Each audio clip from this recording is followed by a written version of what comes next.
Hi everyone, I'm Nicole, and this is my response for On the Road Part 1, pages 109 through 170.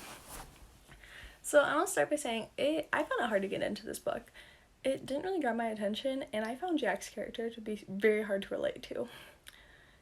So Jack and this other main character who comes along later in the book more, Neil, they get drunk one night, and they basically decide, let's move out west to Denver. And it's kind of like a pact.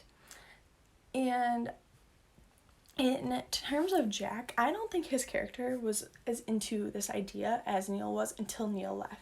Then he was like, oh, Neil's actually going. I better go too. So Jack literally leaves on foot, hops on like box cars. He's hopping in with truck drivers. He finds like a band of hitchhikers who have a van, and he's like, can I get a ride? And it's just like normal.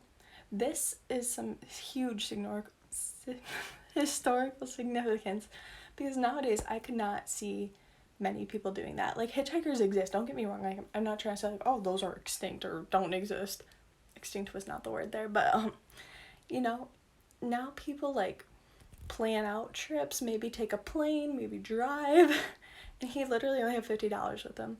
$50 would not get you near as far as it got Jack back then. And this was wrote in 1957, so honestly not even that long ago. Depends how you look at that, but you know. Anyways, he gets to Denver from New York though, and he like takes up this like huge party lifestyle.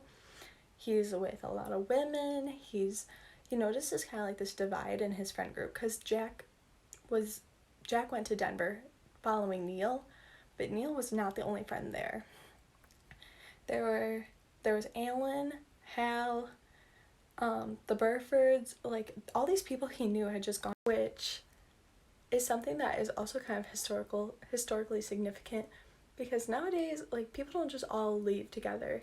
You kind of just go where you want to go. You don't necessarily say, hey guys, let's all move to a new state. So I think this definitely shows a little bit of character trait on Jack's part. He's very loyal, and thus far he seems very comfortable with the idea of this change. So I'm excited to see the rest of his character development.